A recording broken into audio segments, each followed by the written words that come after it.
Hello and good morning all dear student. आप लोगों का चैप्टर 16 ज्योग्राफी का चल रहा था, उसमें आगे देखते हैं लोकल विंड्स। अब लोकल विंड्स क्या होती हैं? These winds blows only during a particular period of the day और year in a small area. ऐसी विंड जो कहाँ बहती हैं? जो पर्टिकुलर पीरियड यानी एक समय में बहती हैं, ठीक है ना, दिन में बहती हैं और साल में कभी कभी, और ये छोटे एरिया में बहती हैं। जैसे इसमें आपका जो है main loo, Chinook, Foehn and Harmattan are some local winds. ये क्या है? ये कुछ लोकल विंड है जो किसी एक पर्टिकुलर पीरियड में और एक पर्टिकुलर एरिया में बहती हैं। सबसे पहले आता है Loo. This hot and dry winds blows over the northern plains of India in the summer month of the May and June. अब जो लू होती है वो कब? बहुत हॉट और ड्राई विंड होती है, ठीक है ना। ये कहाँ बहती है? नॉर्दर्न प्लेन्स में, यानी उत्तरी मैदानों के एरिया जो भारत का है वहाँ पे बहती है, और समर में यानी समर मंथ यानी गर्मियों के मौसम में, मई और जून के महीने में। अब दूसरा है Chinook. This warm and dry winds blows along the eastern side of the Rocky Mountains in North America. ये नॉर्थ अमेरिका के जो रॉकी माउंटेन्स हैं, ठीक है ना, ईस्टर्न साइड में, वहाँ पे बहती है। ये हवा जो होती है वार्म होती है और ड्राई होती है। It melts the snow. इसमें स्नो मिला होता है। स्नो यानी कि जो बर्फ़ होती है, ये बर्फीली हवाएं होती हैं। So only it is called Chinook और द स्नो ईटर। इसीलिए इसको चिनूक या स्नो ईटर भी कहा जाता है। अब इसके बाद फोएन है।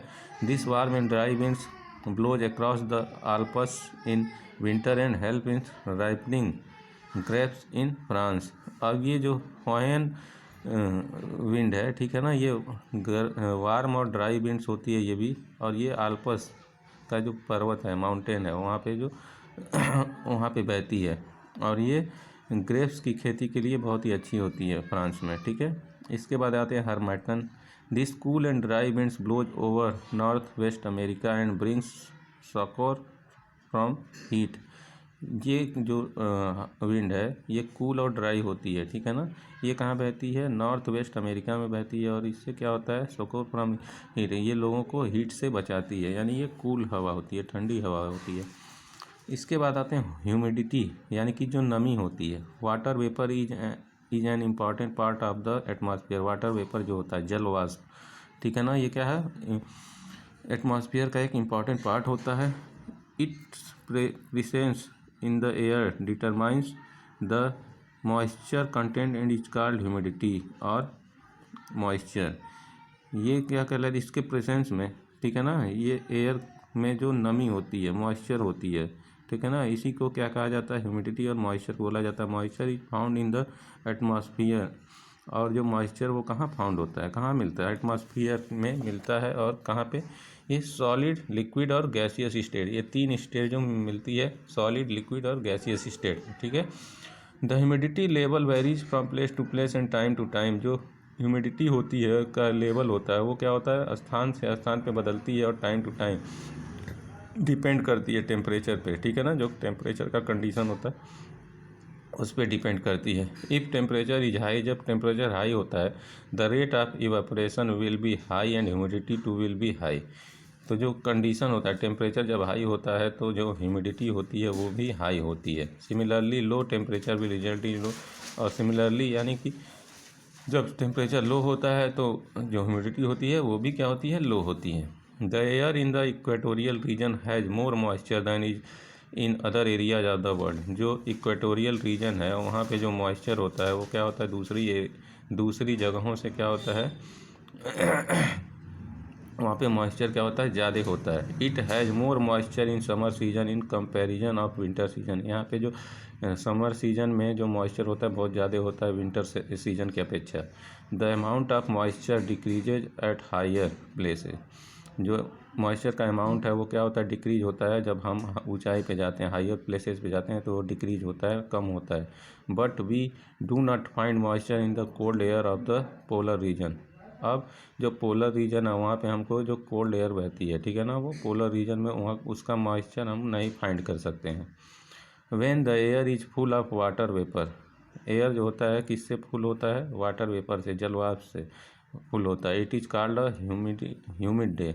जिन जगहों पे जो वाटर वेपर क्या होता है? ज़्यादा होता है वहाँ पे ह्यूमिडिटी कहलाता है। We can measure humidity with an instrument called hygrometer. जब हम किसी भी एटमॉस्फेयर का जब ह्यूमिडिटी मापते हैं, किस इंस्ट्रूमेंट से मापते हैं, किस उपकरण से, तो उसको हाइग्रोमीटर बोला जाता है। ठीक है। इसके बाद आते हैं प्रिसिपिटेशन, यानी कि जो तेज़ी होती है। Precipitation is the process by which condensed water falls down to the earth surface. Precipitation एक ऐसा प्रोसेस है जो क्या होता है, जो अर्थ सरफेस है उस पर जो वाटर फॉल्स होता है, तेज़ी से जो गिरता है, उसको क्या कहा जाता है, प्रिसिपिटेशन कहा जाता है। रेनफॉल, स्नोफॉल, हेल और sleet are together known as precipitation. ये जो तीनों हैं कौन कौन से, रेनफॉल यानी बारिश हो गई, स्नोफॉल बर्फ़ का जो बारिश होता है वो, और जो हेल यानी कि जो ओला पड़ता है, ठीक है ना, ये तीनों मिलके क्या बनाते हैं, प्रिसिपिटेशन कहलाते हैं। Rainfall is the most important form of precipitation. जो रेनफॉल है वो क्या है, प्रिसिपिटेशन का मोस्ट इम्पॉर्टेंट फॉर्म है। When tiny winter droplets join together, जब टाइनी विंटर यानी पतली धारा बहती है पानी की, वाटर की, ठीक है ना, वो ड्रॉपलेट्स यानी बूंदों में, तो ये सब ज्वाइन हो जाते हैं एक साथ। They grow in size until they are unable to float in the air. और जब ये क्या होते हैं, एक साथ मिल जाते हैं, तो जो साइज होता है वो क्या होता है, थोड़ा बढ़ जाता है हवा में। Then they falls as rainfall और स्नोफॉल। इसी के वजह से क्या होता है, रेनफॉल और स्नोफॉल होती है। Huge masses of water droplets are called clouds. जो huge masses of water droplets होते हैं, ठीक है ना, जो बड़े होते हैं ड्रॉपलेट्स, ठीक है ना, उसको क्लाउड्स बोला जाता है। When they fall on the earth it in a liquid form it is called rain. और यही क्या होता है, जो फॉल होता है अर्थ पे, जो बारिश होती है, ठीक है ना, वही लिक्विड होता है किसका, रेन का, उसी को रेन बोला जाता है। जो सारे ड्रॉपलेट्स क्या होते हैं, इकट्ठे हो जाते हैं, तीनों मिल जाते हैं, जो स्नोफॉल है, रेनफॉल है और हेल है, ये तीनों आपस में मिलके क्या करते हैं, वही बारिश बनाते हैं, और क्या होता है, वही रेन कहलाता है। अब आते हैं टाइप्स ऑफ रेनफॉल। अब रेनफॉल किस टाइप के होते हैं। Rainfall is broadly categorised into 3 types. जो रेनफॉल होता है, बारिश होती है, उसको 3 भागों में बांटा गया है। एक है कन्वेंशनल रेनफॉल, दूसरा है रिलीफ रेनफॉल और तीसरा है साइक्लोनिक रेनफॉल। सबसे पहले देखते हैं conventional rainfall. Conventional rainfall is quite common in equatorial and tropical area. जो कन्वेंशनल रेनफॉल होती है वो किस एरिया में होती है, इक्वेटोरियल और ट्रॉपिकल एरिया में होती है। As these region are hot, इसी वजह से इस रीजन जो होते हैं बहुत ही हॉट और गर्म होते हैं। The air coming into contact with the earth hot surface heats up and rise vertically producing a vertical air current. जब क्या होता है, एयर क्या होती है, आती है अर्थ पे, जो उसका हॉट जो सरफेस होता है, यानी कि जो सतह होता है वो बहुत ही हीट होता है, ठीक है ना, गर्म होता है, और क्या होता है, वो vertically producing a vertical air current, वो वर्टिकली एयर करंट पैदा करता है। The air cools down at the higher altitude and rapid condensation अक्योर्स।